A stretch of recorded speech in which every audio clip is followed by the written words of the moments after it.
call this meeting to order. Welcome everybody to our September 21st council meeting. Please stand and join us for the Pledge of Allegiance. I pledge allegiance to the flag of the United States of America and to the republic for which it stands, one nation, under God, indivisible, with liberty and justice for all.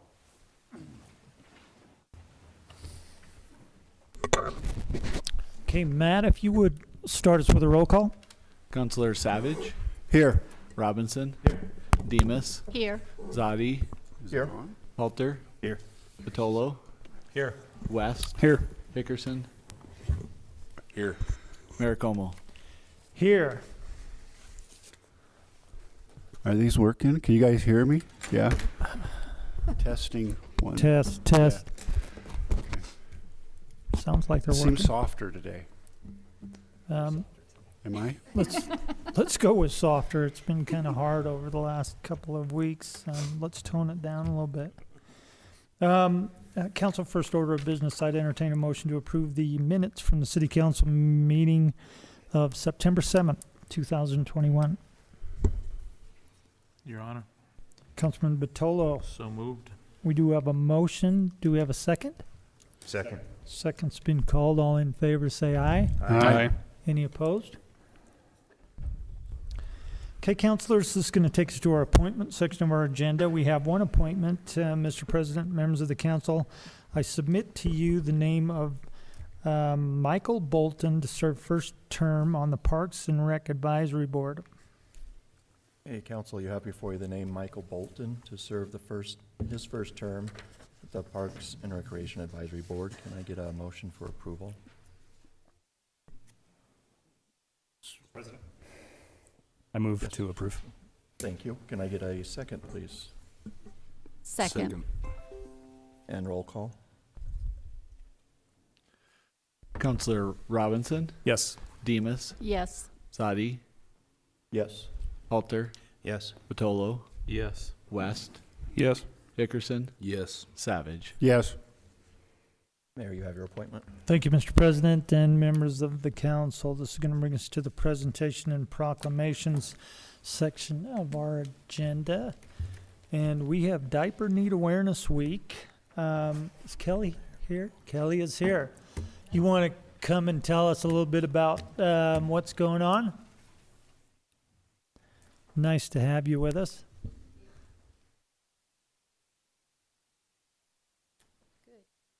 Mayor and Council. Yes, Diaper Need Awareness Week is next week, and we do this annually just to promote awareness about diaper need, and then in conjunction we hold a diaper drive, and so we will be having diapers donated in Sweetwater County and in Rock Springs. They can be dropped off at our office or at the food bank, the Sweetwater County Libraries, and Fremont Therapy Groups. Last year with our partnership with the Food Bank of Sweetwater County, distributed over 60,000 diapers to it helped over 300 children last year. So it's just something that we are just happy to keep being able to do, since they can't get diapers with other assistance programs. And as you know, they're very expensive. So thank you for participating in our Awareness Week. Well, thank you. You know, I think diapers is one of the things that people don't think of, but what a critical need. We have a proclamation here for diaper awareness, whereas diaper need, the condition of not having a sufficient supply of clean diapers to keep babies and toddlers clean, dry, and healthy, can adversely affect the health and well-being of babies, toddlers, and their families. And national surveys and research studies report that 1 in 3 families struggle with diaper need, and 48% of families delay changing a diaper to extend their supply. And children go through 6 to 12 diapers each day during the 2 to 3 years they wear diapers. And purchasing enough diapers to keep a baby or toddler clean, dry, and healthy can consume 14% of a low-wage family's post-tax income, making it difficult to obtain a sufficient supply. And a daily or weekly supply of diapers is generally an eligibility requirement for babies and toddlers to participate in child care programs and quality early education programs. And without enough diapers, babies and toddlers risk infections and health problems that may require medical attention and may prevent parents from attending work or school, thereby hurting the family's economic prospects and well-being. And the people of Rock Springs recognize that diaper need is a public health issue, and addressing diaper need can lead to economic opportunity for the state's families and communities and improved health for children, thus ensuring all children and families have access to the basic necessities required to thrive and reach their full potential. And Rock Springs is proud to be home to trusted community-based organizations, including Community Diaper Bank of Southwest Wyoming, that recognize the importance of diapers in ensuring health and providing economic stability for families, and thus distribute diapers to families through various channels. These diaper banks, their staff and volunteers serve on the front lines of Rock Springs' COVID-19 pandemic response, helping families in our communities weather the crisis. And while experiencing double, triple, or greater increase in demand for diapers due to the pandemic and economic shutdown, these diaper banks did everything in their ability to increase diaper distributions and support children and families in need of immediate assistance. And now, therefore, be it resolved that I, Timothy A. Como, Mayor of the City of Rock Springs, do hereby proclaim the week of September 27th through October 3rd, 2021 to be Diaper Need Awareness Week in Rock Springs, Wyoming. And I thank the aforementioned diaper banks, their staff, volunteers, and donors for their courageous service during the crisis, and encourage the citizens of Rock Springs to donate generously to diaper banks, diaper drives, and those organizations that collect and distribute diapers to those struggling with diaper need, so that all of Rock Springs' children and families can thrive and reach their full potential. That's a mouthful. I'll try to make it longer next year. We were going to go on page 3. If people want, can they donate cash, or is it Yes, just diapers? We take cash because sometimes we're able to purchase diapers at a Right lower on. cost than you Yeah. can at the store. So we take cash, we take diapers and wipes. We also have wish lists posted to make it really easy that people can purchase them and have them just shipped to us directly as well. Oh, good. So that seems to also be very easy, so you don't have to haul around the diapers, and remember to drop them off. So Yeah. Well, Kelly, I appreciate what you folks do. And by all means, this is one of those things that you just don't think about, but what a critical need. We have a proclamation. I don't know if we have anybody that's going to take a picture my of Matt. daughter is here to take my picture. Oh, there you go.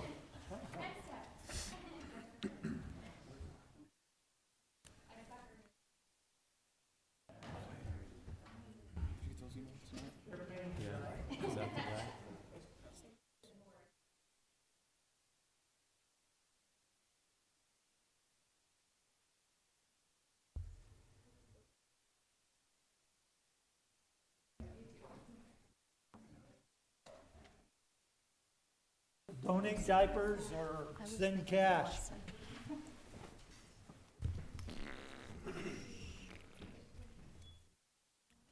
Okay, we're going to move on to petitions. Councilors, this is the section of petitions. Anyone is invited down. If you have any issue whatsoever, this is your time to come down to the podium, state your name, and discuss the issue with the city council. This is your time to do so.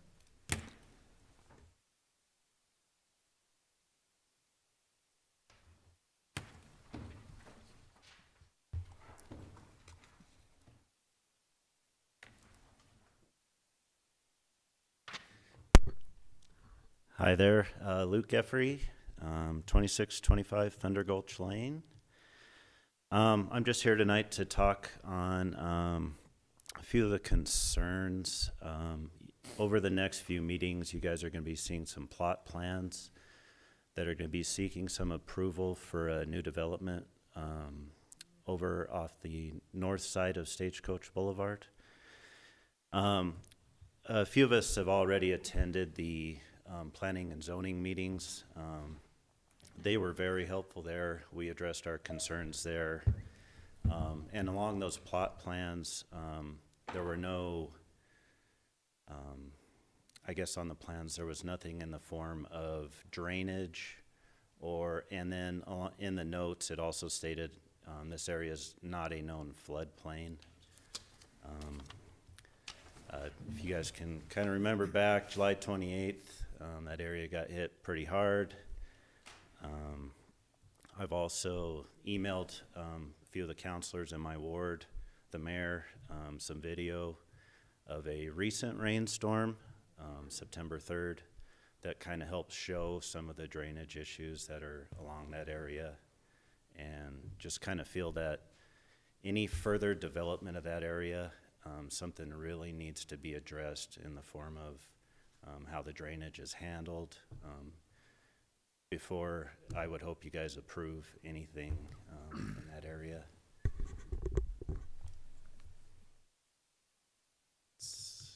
You're on. Councilman If you guys Zadi? have any Yeah, questions. and I did get your email. Okay. My day got completely away from me, so I didn't have a chance to respond, No, but, and I apologize, because I sent it off this morning, so Yeah, I didn't have a I lot of do. time, so. and from what I recall and looking at minutes and that, or what was done at that meeting, that it was addressed that there will be some plans that need to come forward for drainage, is that? Well, at the phase that they were at, I attended the meeting as well, and at the phase they were at right now, of course, it's preliminary with the P&Z. The comments were brought forth, and there's some work that'll the engineer and the developer will have to go through to make sure that it meets approval by the P&Z before it's handed on to us. But I think there was some lengthy discussion about just that. I know Luke and the Sloans actually gave some testimony, some concern, and we're very much aware of it and watching it go through the process at this point. Paul, I don't know if you want to add anything, but that's what I know. Yes, Your Honor. The stage that subdivision is at this point is the preliminary plat. The drainage plan is not required until the final plat stage. We have had a meeting with the developer, his engineering team. We are addressing, I guess, the drainage plan at this point for the subdivision, and we'll carry that through the process as it goes along. But what went in front of the P&Z committee or board at this point was just the preliminary plat. And that actually needs to be revised also, so it's gonna go back and have some changes. There were some changes necessary not only for drainage, but also for water line placement and a few other things. So that is why it's not before you tonight, because it has to be changed even. But the actual drainage plan is not required by our ordinance until the final plat stage. Right. Yeah, But and I just wanted to bring this forward to you guys because that was at the request of planning and zoning. You know, they didn't feel comfortable, or they thought it was better felt to be answered by council to where drainage falls. Does that fall on the developer? Does that fall on the city? So they just kind of wanted us to voice our concerns with you all. I think the biggest question, and Mr. Kalsich had mentioned that before, but the biggest question comes from new subdivisions, especially out in that area where you're approaching those larger undeveloped areas that new developers aren't responsible for the sheet flow that comes across the desert, but they are responsible for what flow comes off that development and how it affects the existing drainage system that we have in the city of Rock Springs. So there's a lot of questions to be answered there, because then it becomes whose responsibility is the outside. Paul, were you going to say something? Yeah, and Your Honor, I'd like to address one of his other concerns. It does designate on the plat that this is not a known floodplain area. That's FEMA's designation. They designate the floodplain areas within the city of Rock Springs according to their floodplain map. That area is not part of their designated floodplain. That doesn't mean that anywhere in town cannot have isolated flooding occurrences. That just means that indication on the plat just means it's not shown on that map Right. or designated that way. Yep. Thanks, Paul. Your Honor, a Councilman question, Zadi? just with the comments that you made, and depending on whose responsibility it is, in something like that, it could come to a portion of the developer's responsibility, and it could be a combination of the two. City somewhat responsible and the developer then. Well, for that, something, just depending on how, because right now there is an issue. And so if somebody develops, we can't have them be responsible for the current issue because they haven't developed the land. that's a good question. So I you don't take a know look how at that- where that subdivision is. The developer, just like we've seen on Reagan, where actually there, I think the city had some buy-in in building a detention basin there to capture some of that rain. But take this subdivision where there's nothing else, nothing else around it, not city land, it's private land. This developer's responsible for the drainage that's coming off of his property and to detain it and how it's works into the existing system. But who's responsible for the drainage that's coming from out in the desert inn? It's not the city.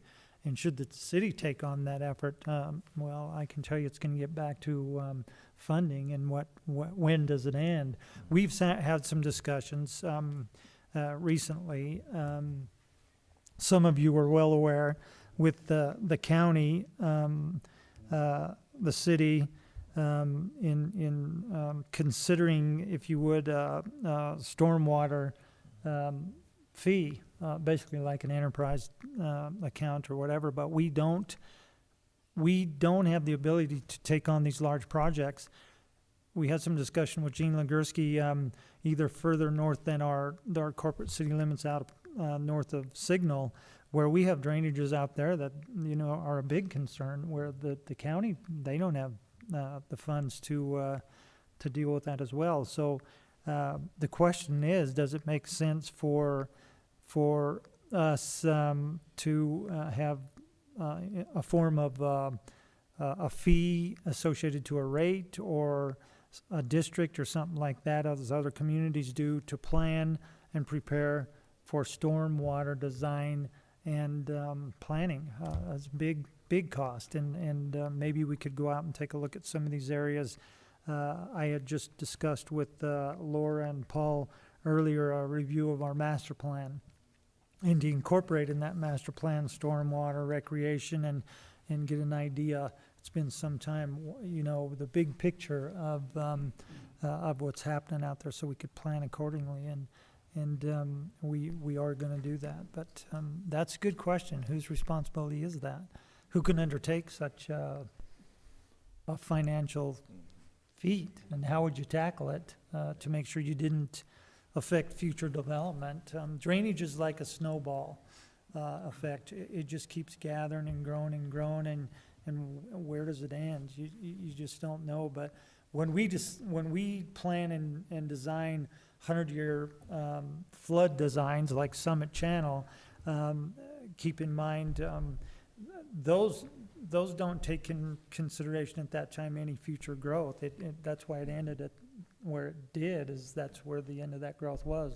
The goal was to close that grid all the way up to Signal, bring the roads out, the infrastructure, the channel, and everything. But the answer is not necessarily to continue to push that water into Summit, because Summit was designed to take on what at that time they had to design for a 100-year flood. So to push that water down, say even Stagecoach and the like, is probably not a good idea unless we widen and enlarge in that. The best plan, in my opinion, is detention basins. Slow the water down, control the water like we have up on 430 and Dead Horse. Slow the water down, control the flows into the system. The system can take the flow, but it has to take it, bite it off at a slower pace. It can't be inundated like the recent flood, 2.5 inches in 20 minutes is going to inundate the system. There's just no way. But Luke, your comments are well taken, and I can assure you that the P&Z and the City Council will be watching to see what design comes forward and what resolutions they have to to deal with the drainages that are going to come off of new subdivision. Sheet flow is a huge concern when you have concrete, asphalt, sidewalks, driveways. That sheet flow is going to be much more magnified as it comes into the system. So, but isn't that part of the conversation? I mean, the new development, obviously they have to keep water out of their subdivision, but if the sheet flow is coming from the mountain and it's coming down Stagecoach Boulevard, it doesn't really matter if that subdivision is up and where Luke's at is down below. We still haven't fixed the situation. So I think what his concern is what are we going to do with that sheet flow? Obviously, we don't want to put in a development that's going to add to that. You know what I mean? Right. But we're already looking at retaining walls to help these guys out, and I think it's proposed to have the 3 homes that are affected, his being one. But then what if it goes past those? Does that create more issue? Yeah. I mean, the issue's up at the drainage. Are So the- is that BLM? Is that school district? Is it us because we put the road in? I think that's something we need to figure out. Are the current retaining walls that are proposed taking into consideration this new development too? No. Like I stated before, the retaining walls that are going to be put in are only going to create positive drainage from these properties to the roadway. You can't build them to handle a storm event like July 28th. You would have to put essentially a wall around the whole city of Rock Springs. And then it would rain inside of it, and it would. Yeah, we get serve that, no Paul. purpose. We don't need to go there, man. That's a ridiculous comment. These walls are gonna. They had concerns with snow melt and plowing off of the roadways.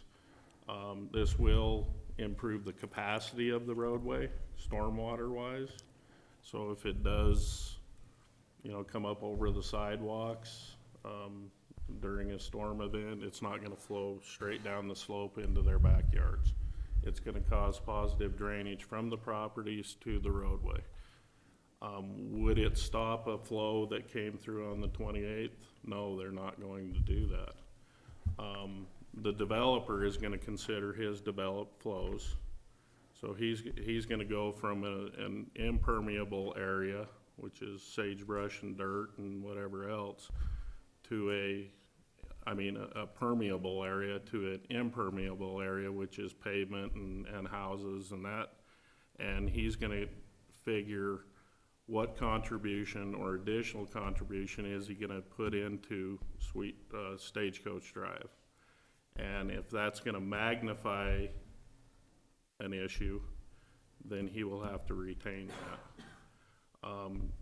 He can't, during his design, he has to take a look at the existing system and that capacity and not increase the risk of that system. But if flows come from the BLM area or whatever property is out there, he's not required to detain that. Them are not his developed flows. So I think we're considering 2 different things. The development of the subdivision is going to consider pretty much only that. Any flows that come off of adjacent properties, he's not required to detain them. So basically what you're saying is if we already have an issue on Stagecoach, his development can't make it any worse. So Correct. Stagecoach is basically, could be our problem, but he can't add to that problem. He's gotta Correct. either be less or be the same. Correct. any other questions for Mr. Geoffrey? Your Honor, Councilman Savage? where is this developed? Is it across the street from you? Is that where it's It's going? straight across, so. Really, where that whole big Sweetwater- section? That No, big no, Sweetwater's, just Piece of it, 258, I think it's 12 lots. acres, but where Sweetwater is, Sweetwater continues out. right? Summit will continue out a little ways. I don't know if it'll go all the way to Summit, or I'm sorry, Signal at this time, but Yeah, Wow. Your Honor. It's approximately 92 acres. It doesn't go all the way to Summit. There's a section that he did not purchase that is from Summit Drive, and I don't know how many feet. And it does not go all the way to Foothill. So it's kind of that central area.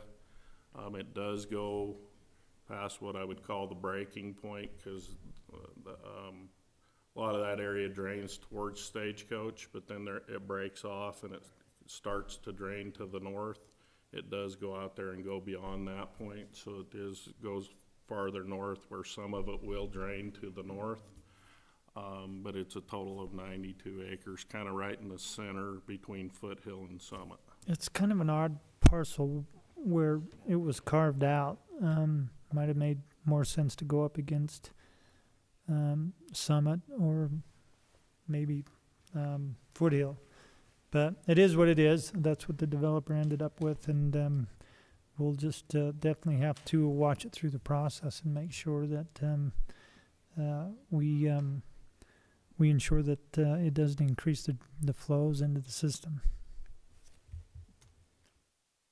I do want to thank all you guys, though, for at least starting to take the steps to start mitigating some of the issues of the water on Stagecoach. And then did want to also thank my family, friends, neighbors, and the whole community for all the fundraising events and everything that transpired since July 28th. So thank you. Thanks, Luke. Thank you.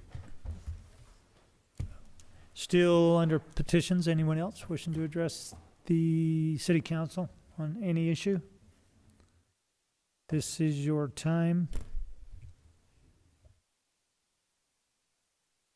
Hearing none, I'm going to close the petition sections, move on to officers and staff reports. Councilors, we have one report, the Health Insurance Fund recap for August 2021. I'd entertain a motion to approve the officers and staff reports and place on file. So moved, Your Honor. We do have a motion. Do we have a second? Second. Second's been called. All in favor say aye. Aye. Any opposed?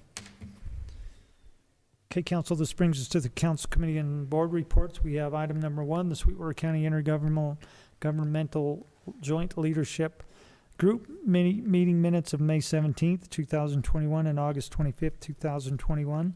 2, the Joint Powers Combined Communication Board meeting minutes of July 12th, 2021. And I would ask, are there any other council committee or board reports due or would come forward at this time? Your Honor. Councilman Savage? Thank you. I wanted to put a shout out to Rob Miller and Kelly Mathis for the 20th anniversary of the 9/11 event that they did. It was really great. I mean, there was food trucks, they had the all kinds of things, and a lot of people did the walk, and they did a really good job. And I hope that it continues. So, thank you, Councilor Savage. That was well put together by Mr. Miller and well attended. It was a great day, and I'm sure it will continue. That's one day that we will never forget. So thank you, Councilor Savage. With that, councilors, I would entertain a motion to approve the council committee and board reports and place on file. So moved, Your Honor. We have a motion. Do we have a second? Second. Second's been called. All in favor say aye. Aye. Any opposed? It's going to bring us to the correspondence section of our agenda, councilors. If you've had taken a look at the correspondence, I would ask that you pay attention to the letter from Bridger Coal Company regarding a pending mass layoff of 94 employees in our community, which is never a good thing. We hate to see anybody lose a job. We definitely don't want to see families move away from our community. This is just never good with the never-ending battle on coal. We hope to see, we haven't heard yet, maybe these jobs could be replaced with Natrium Nuclear. We're hoping for that positive selection to come through in our favor. We have not heard, but this is just very unfortunate. and just shows the need to work even harder within economic development and make sure that we bring jobs and secure families, kids in schools, the whole 9 yards. It's the giant ball of wax to make a community work. So this is unfortunate, but that is the letter that was issued to the city of Rock Springs. Councilors, I'd entertain a motion to approve the correspondence and place on file. I can make a statement. Oh, Councilman Bertolo. I'd like to thank management at Bridger Cole. From what I understand, they held a job fair for the 94 employees that were getting laid off, and I think that speaks highly. Well, that's fantastic. I know Community College, Western Wyoming, has been doing their best to make sure that they're training employees and working to retain employees and push them into a different role. It's going to take every one of us to ensure that we don't lose any population, which, speaking of population, is just the most bizarre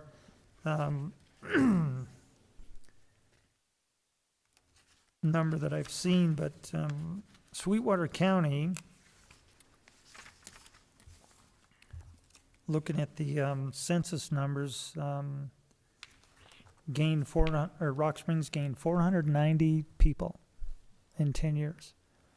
Everyone else lost. We gained 490 people in 10 years with the new numbers on the census. If you've not seen it, I'll forward it on to you. But I thought that was interesting. Everybody else, big losses. Of course, when you have a community of, 125 people and you lose 60, that's substantial, 50-60% decrease in your population. But nonetheless, we don't want to lose anybody in our community. We want to continue to grow, and we will do our best to make sure that we can do that. I'd entertain a motion to approve the correspondence and place on file. Your Honor. So moved. We have a motion. Do we have a second? Second. Second's been called. All in favor say aye. Aye. Any opposed?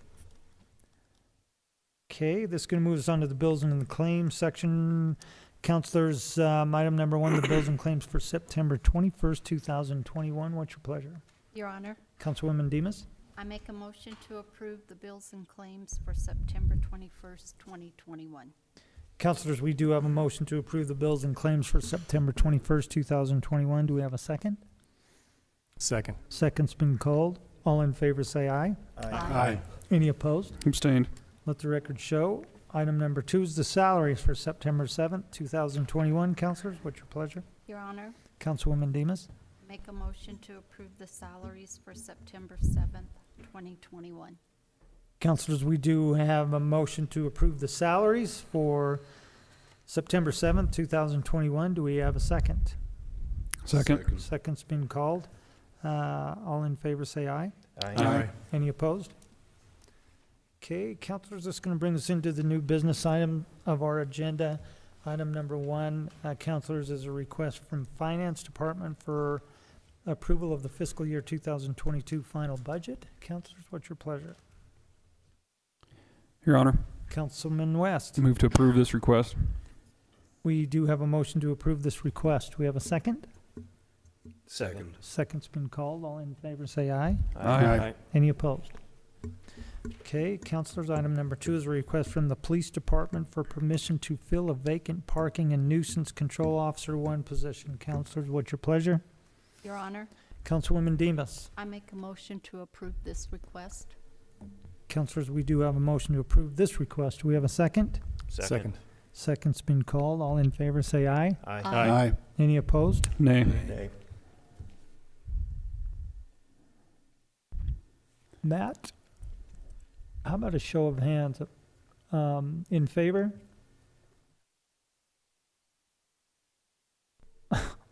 Opposed? Maybe we could roll the dice again and see if we can get Can a... we discuss it a little bit, perchance? Yeah, open for discussion. My biggest hiccup comes, I guess, with the ability to pay for it. That's my sticking point. I mean, I understand the need for it. It's definitely there, but with us not being budgeted for it and then the benefits kicking in, that's really my hang up with it. There's room in the budget for it for sure. Not so much this year, but in future years. That was my take on it as well, Your Honor. Obviously, I sent you guys that email today. I don't have anything against the position. I think it's a good thing. I think it's needed. Timing is the issue. And, when funding was down, revenues were down, we couldn't offer raises to the employees. We stated once we got to this final budget approval, we would entertain meeting and negotiating with them again in October. And I just don't feel like creating new positions or funding positions that have been unfunded again is the right time for it. We're also heading into winter. We've got departments such as Parks and Recreation who have taken a tremendous hit this year. And for me, is it something that we can entertain in the springtime? Sure. Right now, I just don't think it's good timing. So that's the purpose for my dissenting vote. Thank you, Councilor. Any further discussion? I just echo what two previous councilors said. I feel the same way at this point. I think we maybe both speak, but you go first. I guess, Your Honor, to me, a lot of these functions, if you looked over the duties, they're kind of a utility player on a baseball team. They cover all these other bases, traffic control. They help with funeral processions, tickets at the high school, and different things like that. Let's see, I got the list here. They sometimes have to be the bailiff in court, fingerprint people. There's all these things that are going to get done regardless if the nuisance officer does them or not. So then you have a patrol officer doing those things. So that it's still going to get done, but then these other things aren't going to get done, or we're looking at overtime for the patrol officer to do them. So I think it's okay. I think there's still an expense, and only having one person, they have sick days, they have vacation days, they have other things they have to do. They have to appear in court. When they're not there, someone else is doing that work. So I don't know if we're necessarily seeing a savings by not filling it. Your Honor. Councilman Robinson. I echo Councilman Savage's statements. Just coming from a position where I used to be at the police department, and just the sheer amount of time. A lot of the calls that parking nuisance handle are time vampires. They just suck time right away from you. And with the police department, the sworn officer positions being relatively hard to come by, hard to fill, it's very beneficial to the sworn patrol officers to have somebody that can take those types of calls. One of the things that I described earlier was, a funeral escort. If there's 2 funerals in a day, that's easily 2 to 4 hours worth of time. And if you're taking one patrol officer off the shift to handle that service, which is essential. I mean, you've got to have an escort for a funeral. If you've got a large funeral, it's even more important. Sometimes you have 2 officers, one at the front and one in the back. Those take those sworn officers off the street and away from duties, which I deem, for lack of a better term, far more imperative than the tasks of the parking and nuisance officer. Now, that's not trying to take away from what the parking and nuisance officer does. It's not a slam on that. But they are non-sworn positions. They are not enforcing laws. They're not taking enforcement action. They're not investigating crimes. But they are taking the burden off of the sworn officers. And going back to the point of overtime, a parking and nuisance officer makes roughly half of what a patrol officer, maybe half to 2/3 of what a patrol officer makes. But once you throw the overtime that officer requires to finish the tasks that he wasn't able to finish while he was doing a funeral escort or checking out handicap vehicle spots at the high school or whatever it may be. They're now having to work overtime in many cases to take care of those tasks of their own. And I think that cost definitely outweighs the cost of one more parking nuisance officer.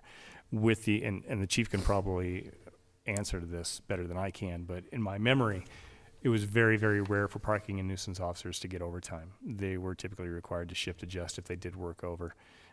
So they aren't making those extra dollars. But from a law enforcement, from a sworn peace officer standpoint, you don't get to do that all the time. I mean, your shift doesn't end at 8 or 10 hours. If you have a call at 5 minutes before the end of your shift and it's a serious call, whether it be a crash or an aggravated assault or whatever it may be, that officer is going to be there for another 2 to 4 hours. And those are big dollars once you get the overtime coming up. That's it. Thank you, Your Honor. Thank you, Counselor. Any other discussion? I have some. I would like to say that in the long run, this is going to save us money. It's not going to hurt us. Well, I'm going to go ahead and chime in here because this request was made quite a while ago, and we debated on it and brought it forward for discussion, and it looks like we're a split council. I myself, when we lost the last employee in that position, Chief Pacheco and I talked about how we could deal with this. Could we get by? And at that point, we felt we could. From what I understand, the person in that position right now is running about 50, 60 current cases that I'm aware of. Chief Pacheco, is that true? Your Honor, she sent me an email today. She had 62 open cases that she's juggling right now along with her parking duties. And she'll do that, and she does it well. She does. Yes. So it's not a matter of her getting it done. It's just a matter of other things not getting done. Right. And I think that's the main point, and it's really the service, to the city during the day, during the busy hours, 8 to 5, parking, handicap parking at grocery stores and a Walmart and those types of places. Very important to certain citizens, and we don't want to give them the customer service they deserve as well. Yeah, and each and every one of us make complaints from our constituents. I'm no different. Trying to get things cleaned up, and then we wonder why. Again, I'm going to reiterate the same thing. I don't disagree with the need. Julia does a fantastic job. She follows up, my biggest concern is, again, timing. Having moved away from some positions, offered the early out to save money, not refilled several positions to come right back and fill a position I'm not so supportive of. We also made a commitment to the employees that we would reconvene sometime in October and reevaluate wages as we negotiated to walk away from the table at basically a nil for wage increases, and we're seeing the upkick in sales tax. But it's my opinion, based on the economic times, which somewhat looks more optimistic, is that we forego filling this position at this time and review it maybe springtime when we start to get inundated. Wintertime, fall, a little bit slower. Yes, you still have the parking issues. You still have snow removal, but we're just inundated in the summer when we have yards full of trash and parked cars and everything else. I don't, I still would like to see us work to approve the revised job description. But as far as the position itself, I think we should bring it back before the governing body come early spring and reevaluate where we are at that time when the need is there. I support the need. I support the need. I know it's there. It's very hard for one officer to cover the city the size of Rock Springs. I feel for her, and I'm one of the guilty parties that actually sends her go here, go there, do I this, check this. We all do. And then we complain when they're not getting followed up with, but she's just one person. This is a split council. The request for permission to fill the vacant parking and nuisance officer, I'm going to be a no vote on that at this time. It just doesn't make sense. We're all over the board. Come springtime, when we have time to take a look at this and see where our finances are and where it makes sense, and after we have some time to deal with the other employees in our within our city that do good work, I feel comfortable in reevaluating this and bringing it on to get the help that we need at that time. So with that, I believe that's going to fail the vote at this time. Your Honor, Matt? just for the record, I have Hickerson, West, Zadi, Batolo, and Como as the no votes. That sounded Does that sound correct. right? Thank you. I do appreciate the work that and the information that, especially Councilor Robinson, from having lived in that world and bringing a perspective to light of what other additional duties that individual was doing. Very, very well taken, much appreciated, and will definitely reign in my mind when this comes back around. But thank you very much. It's going to bring us on to item number 3, the recommendation from the Parks and Recreation Advisory Board regarding winter hours at family rec and civic centers. Councilors, what's your pleasure? You're up. Councilman Zadi? Move to approve that recommendation. We do have a motion to approve this recommendation. Do we have a second? Second. Second's been called. All in favor say aye. Aye. Any opposed? Item number 4 is the request from the fire department for permission to apply for a grant through the Charitable Giving and Dominion Energy Charitable Foundation to purchase sandbag filling devices. Councilors, what's your pleasure? Your Honor, Councilwoman Demus? I make a motion to approve this request. We do have a motion to honor this request. Do we have a second? Second. Second's been called. All in favor say aye. Aye. Any opposed? Item number 5 is a request from Lou's Incorporated for permission to transfer their liquor license to Green River to cater the Jenner's Service Awards Banquet on November 5th, 2021 from 4 p.m. to midnight at the Expedition Island Pavilion. Councilors, what's your pleasure? Your Honor, Councilman West? move to approve this request. We have a motion to honor this request. We have a second? Second. Second's been called. All in favor say aye. Aye. Any opposed? And item number 6 is a request from Sweetwater Now for permission to have alcohol in Bunning Park for their Fall into Fall Festival on October 9th, 2021 from 11 a.m. to 3 p.m. Councilors, what's your pleasure? Your Honor, Councilman Batolo? move to approve this request. We have a motion to honor this request. Do we have a second? Second. Second's been called. All in favor say aye. Aye. Any opposed?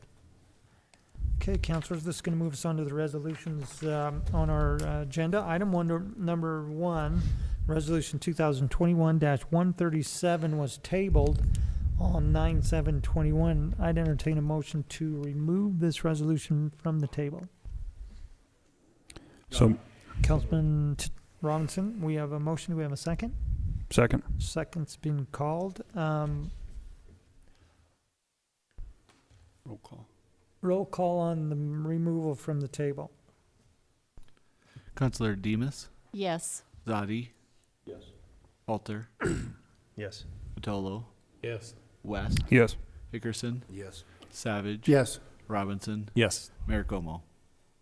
Yes. Councilors, therefore, you have before you Resolution 2021-137 amended.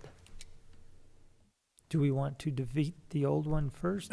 No, I think, if I may, Your Honor, that you want to accept the amendment first, vote to either accept or reject the amendments to the resolution, and then And then approve the resolution. then approve or disapprove the resolution. So is everybody familiar with the amendment?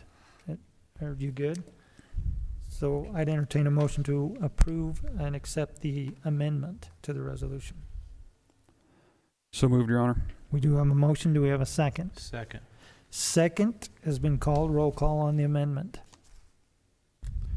Councilor Zadi, This is on the amendment? Amendment. Yeah. Alter, Abstain?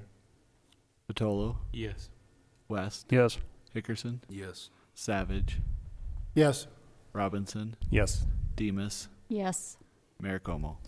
Yes. Therefore, now I'd entertain a motion on the amended resolution 2021-137 as amended. Should we read that out loud in the record? Do you, yeah, I'm sorry, Matt, go ahead. An amended resolution accepting and approving a memorandum of understanding between the City of Rock Springs, Wyoming, the City of Green River, Wyoming, and Sweetwater County, Wyoming, and authorizing Timothy A. Como as mayor of the City of Rock Springs, Wyoming, and Matthew L. McBurnett as city clerk of the City of Rock Springs, Wyoming, to execute said memorandum of understanding on behalf of said city. Your Honor. Okay, Councilor West.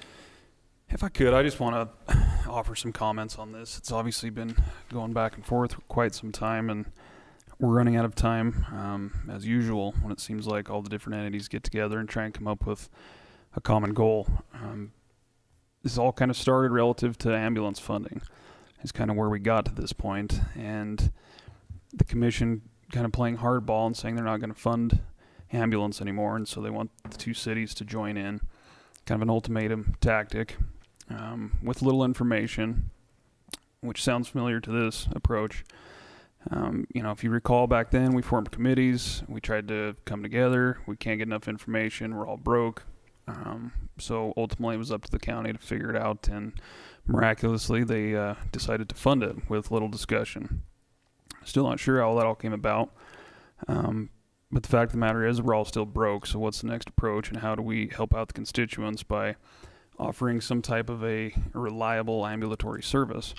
And back in January, we developed the Joint Intergovernmental Meetings Group and decided that together we're all going to figure out where to cut costs and combine efforts and maybe negotiate combined communications, ambulance, and talk about specific purpose taxes, and can we incorporate assessment on a mill levy to go towards EMS and ambulance.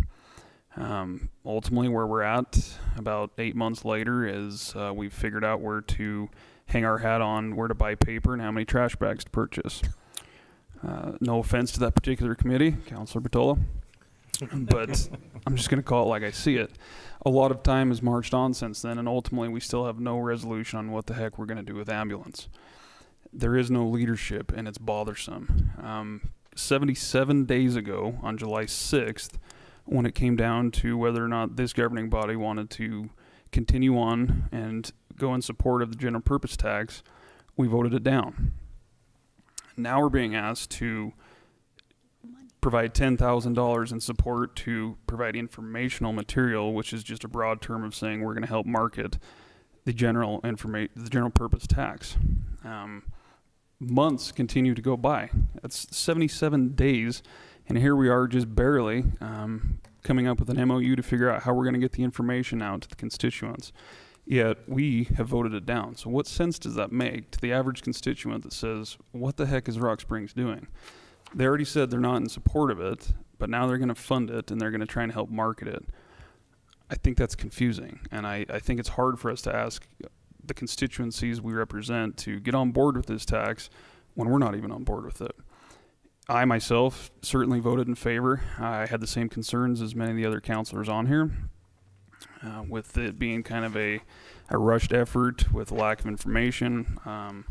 Still no resolution on combined communications, ambulance, specific purpose taking the back seat, what's going on there. But ultimately, I kind of felt like the specific purpose was going to take a back seat, whether this passes or fails. And so at the end of the day, this would be a benefit for Rock Springs, and so I'm going to get on board with it. We were also promised that, don't worry, we'll figure it all out. We got plenty of time, and that has not happened. It's a bit embarrassing to be a part of that. I don't know why we should have to take the lead on it. It feels like it always falls in our lap eventually anyway, and we'll be the bad egg when it fails anyway. But where is the county? Where is Green River? We continue to have committee meetings. We change them up. This week it's these counselors, next week it's this counselor. There's no consistency, there's no leadership on it, and because of that, we're getting ridiculed by entities such as the GOP that say, what are you doing? We're getting mad at GOP representation at the state level for coming in and saying, don't tax yourselves too much, when in fact they told us to go back and tax ourselves, but the reality is, we voted it down. So, although that might kind of piss us off, so to speak, why? We voted it down. So, as I've stated in our emails, if we are going to move forward with this, I think we ought to revisit that vote. It doesn't sound like any counselors are on board with that because ultimately we still don't have the information we need to say where you're going to spend it on ambulance, we're going to spend it on, fire, and in return that's going to free up funding for new projects or, helping out the downtown, and what's economic development and so on and so forth. There are no definitive answers, and that's hard for the public to buy into. It's hard for our own governing body to buy into, and I can't disagree with that.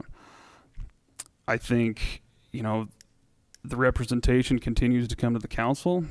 No one's going to the county, and I don't understand why that is. But there's a lack of leadership, and this is going to ultimately fail. And I think that's a shame, but I will not be supporting spending money towards something that we didn't approve 77 days ago. There's 42 days to go, and I do believe this is going down in flames. Thank you. Your Honor. Councilor, how do you really feel, though? I think I got it all out. Councilor Zadi. Well said, Councilor West. I feel the same way. I felt the same way from the beginning. I've voiced concerns from the beginning. I've asked questions from the beginning. And it seems to fall on deaf ears when we're talking about the people who have really been leading this, which is the city of Green River and the county. We're still nowhere near where we need to be in knowing where these funds are going to be spent when and if this tax even passes. We are looking at passing a memorandum to split costs on this, and I think we're somewhat promised that we would get an idea what the material would look like.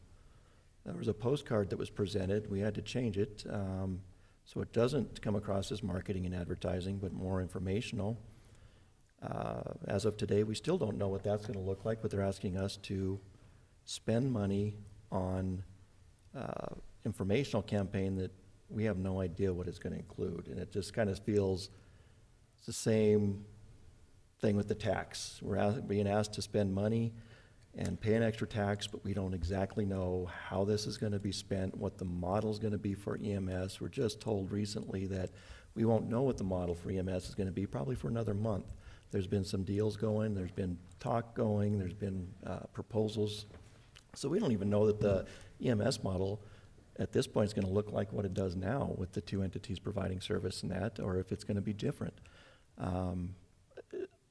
The whole thing is a disaster, in my opinion. There's a tremendous lack of leadership, and no one really wanted to take a charge and run this. And it's been very disturbing for me, and I agree that it is quite embarrassing when I talk to constituents and they're asking me questions that should be basic questions, but I don't even have an answer to. So I will as well be voting this down.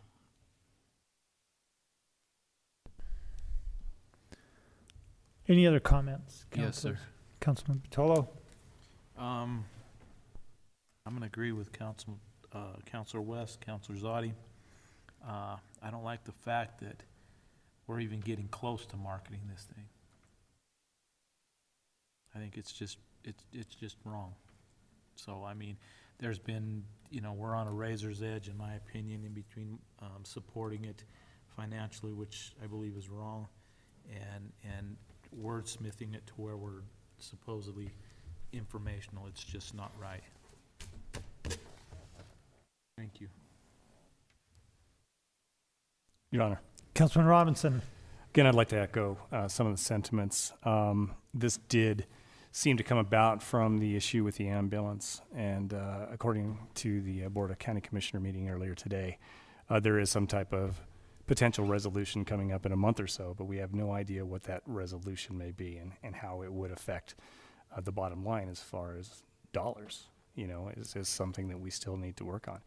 I don't know that any constituents, the majority of the ones that I've spoken to or heard from, most of them support paying a little extra to ensure some type of an ambulance service. I would pay extra, but right now we don't know how much that may or may not be, or if it's even going to be necessary. And when we are in the hopes of getting some type of information, or at least knowing what information is going to be sent out regarding this, we still don't have it yet. We're being asked to spend money to send that out, and I just can't get on board with that as well. So there's a lot of other comments, but I think most of them have been made or may be made in the near future. So thank you, Your Honor. Thank you, Counselor. Any other comments?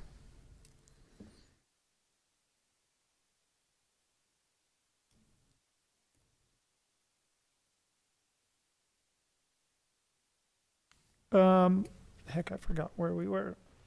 Did we get our Tax. It was roll read. call? It's up for vote. Motion. Roll call? No, I don't Oh, you believe need we a had motion? a motion Well, yet. First thing, just one comment that I had.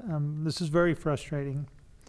We've had a lot of discussion with this. I've said this before. This is one of those situations to me where this train's moving down the track, and it's coming into the station whether we like it or not. We all know that it's a need in our community. We've seen what we've cut for budget. We know it could be utilized very efficiently and responsibly, but the frustrating thing is that information really hasn't came out to the public in the form of the brochure and the like. There's been several meetings of what it'll be used for. My concern is that we're damned if we do and we're damned if we don't. If this fails, I think not only that, but we also take the chance of losing the credibility for the specific purpose tax, which we have been speaking of for several years, that we know is much needed for specific projects. And then again, if by chance this information came out and it was successful, the voters realized that, yes, it's a need. We could prove that it was a need and that it was transparent. Then again, the specific purpose tax comes up after that, and then is that too much? Are we asking for another tax to fulfill specific purpose needs? I know the intent is good. I know the way it was brought out might have been shady at best, and trying to get the information out to the public has been a challenge. And frankly, I have not seen the brochure that was modified. I know what it's going to look like based on what Mr. Beckwith and I have seen that we submitted comments to, but I've never seen a final. It's just basically facts, just the facts. That's it. So with that, I have no other option other than to see this through. I will support this, and with hopefully the ability to help get that information out prior to the vote, because the vote, the election is coming before us. So therefore, I'd entertain a motion on the resolution. Your Honor, I'll move, but I also want to make a statement that I do think that this does kind of enhance our credibility when we're calling it what it is. It's a rushed effort. It's unorganized. It's undefined. And I do think people will look at City of Rock Springs and say thank you for watching out for us as constituents and what we're doing and asking for them to pay taxes. That's the feeling I get from the comments I've seen and people have talked to me about, that we're trying to rush this in and we aren't being sneaky or shady, and I'm not going to play those games. So I do think in that regard it could garner respect for us, and people do support the specific purpose tax because it is for a specific purpose and it is for a set time. People understand where the money's going, how it's being spent, and how long it'll be. That's the problem with this one here, is there's no understanding of what this tax is for. So I do feel we would still have some support and support from the City of Rock Springs for a specific purpose tax. If this were to pass, this general purpose, I don't see that we would have that support for an additional 1 cent for specific purpose, though. So I'd make a motion to pass. Okay, we have a motion to approve resolution 2021-137. Do we have a second? Second. Second has been called. Roll call. Abstain?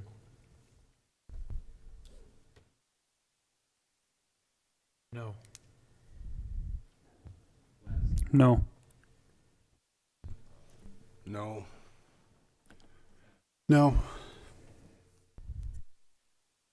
No. No. No. I think I can get this.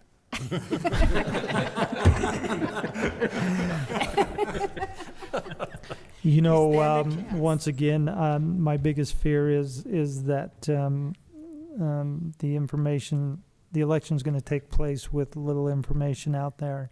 I'm going to support this idea just because of that, in hopes of trying to get the information out to the voters so they know what's going on here. So my vote would be a yes. Therefore, the resolution fails miserably.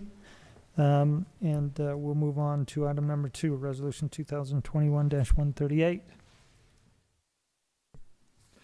A resolution accepting and approving a revised job description for the position of Parking and Nuisance Control Officer 1 for the City of Rock Springs, Wyoming. Councilors, just to reiterate, I think revising this job description is something that's going to be needed as it comes before us so I'd entertain a motion to approve resolution 2021-138. Your Honor, Councilman Robinson. I move to approve 2021-138. We do have a motion to approve 2021-138. Do we have a second? Second. Second's been called. Roll call. Councilor Batolo, Yes. West, Yes. Hickerson, Yes. Savage, Yes. Robinson, Yes. Demus, Yes. Zadi, Yes. Halter, Yes. Mayor Como. Yes. And item number 3 is resolution 2021-139. A resolution accepting and approving a new job description for the position of Parking and Nuisance Control Officer 2 at a pay grade 40 for the City of Rock Springs, Wyoming. Councilors, what's your pleasure? I have a question, Your Honor, Question. for Chief. So, the existing person they're at the 32. Is that right? Do I have that right? Your Honor, yes. They're actually at a 34. 34. 34. Would be moved to a 40. And so this person could be moved to a 40, or do they have to? Is that correct? That is not correct. That's correct. At this I would have point. to Go put ahead. in for a request Mhm. to do that. Oh, okay. Yes. All right.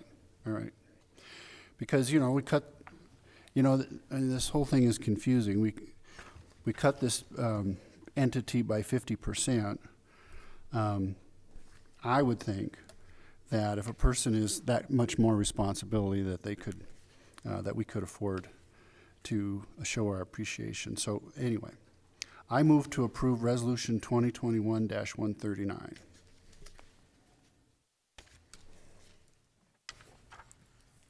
Councilors, we do have a motion to approve resolution 2021-139. Do we have a second? Second. Second's been called. Hold on. I just want to get something clear in.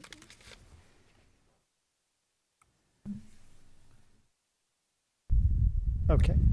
I'm okay. Okay, roll call. Councilor West, No. Hickerson, Yes. Savage, Yes.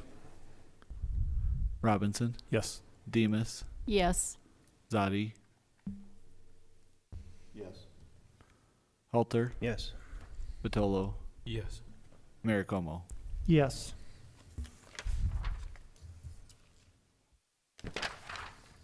Okay, item number 4, resolution 2021-140. A resolution authorizing and directing Timothy A. Como as mayor of the city of Rock Springs, Wyoming, and Matthew L. McBurnett as city clerk of the city of Rock Springs, Wyoming, to accept and approve a budget revision to the budget for the fiscal year ending June 30th, 2022. Councilors, what's your pleasure? Your Honor, Councilman Hickerson. I move to approve Resolution 2021-140. We do have a motion to approve resolution 2021-140. Do we have a second? Second. Second's been called. Roll call. Councilor Hickerson, Yes. Savage, Yes. Robinson, Yes. Demus, Yes. Zadi, Yes. Halter, Yes. Patolo, Yes. West, Yes. Mayor Como. Yes. Councilors, that's going to bring us to our ordinance section of our agenda, of which we have 5 items. Ordinance 2021-09, second reading. An ordinance amending Article 7-4 entitled Plumbing and Sewer Code of the Ordinances of the City of Rock Springs, Wyoming. Item number 2, ordinance 2021-10, second reading. An ordinance amending Article 4:14 of the Ordinances of the City of Rock Springs, Wyoming, entitled Water Service.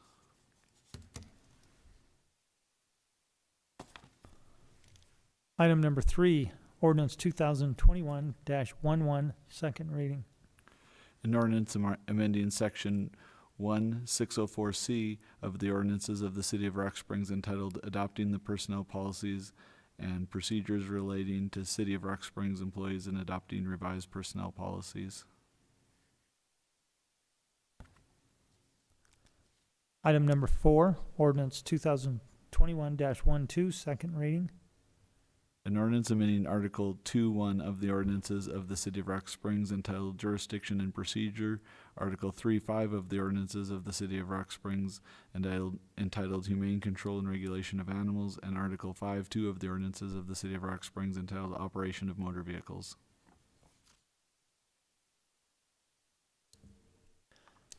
And ordinance number 5, 2021-13, first reading. An ordinance creating Section 3:545 of the Ordinances of the City of Rock Springs entitled Intentional Feeding of Deer, Elk, and Antelope Prohibited within Chapter 3 of the Ordinances entitled Humane Control and Regulation of Animals, whereas the City of Rock Springs has received numerous complaints of local residents feeding deer and other herd animals within the city limits of the city. Your Honor, Councilman Savage? I have a question on this one. How do we define intentionally feeding, and then what is the penalty? I can speak to that, Your Honor.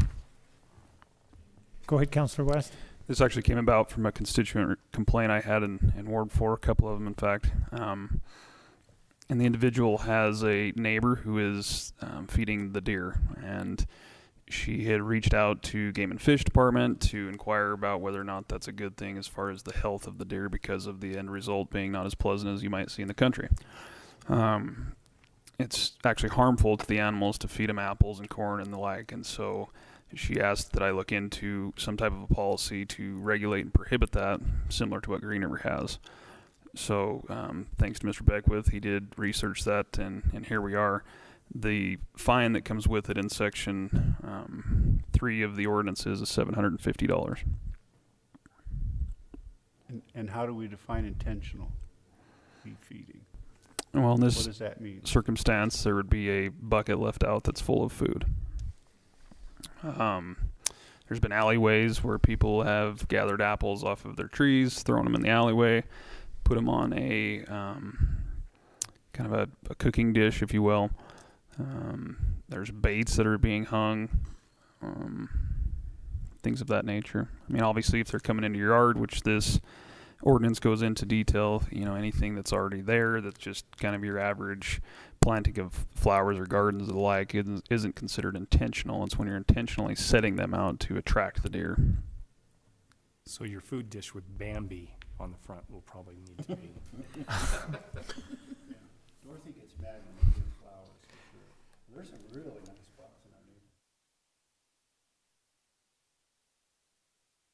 Can we cite the deer for eating our flowers?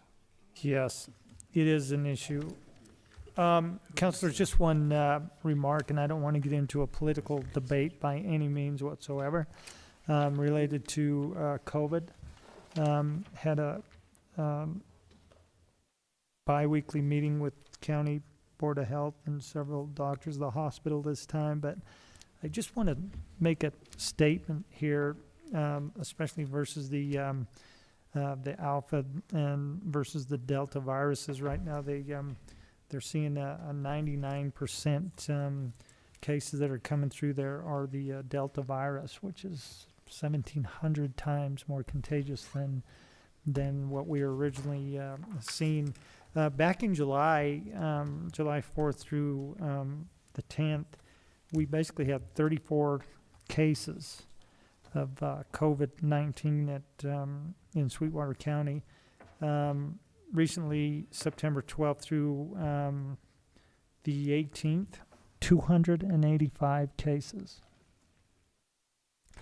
So what I'm saying is, whether you're a believer in masks, you're a believer in vaccinations, that's on you.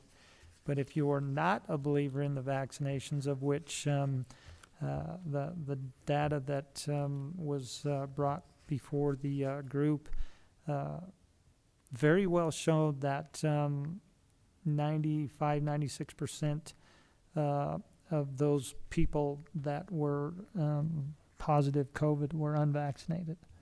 It's not going to say that you're not going to get COVID. I have employees that have both of their vaccinations and ended up contracting the COVID-19. All it says is you might not get as sick and you may not pass away. I have employees who have lost mothers, fathers, as we all have. So whether you're a believer in a mask or you're a believer in a vaccination, I recommend both when needed. But if you're not, it's important that you take care of yourself and respect other individuals' rights as well.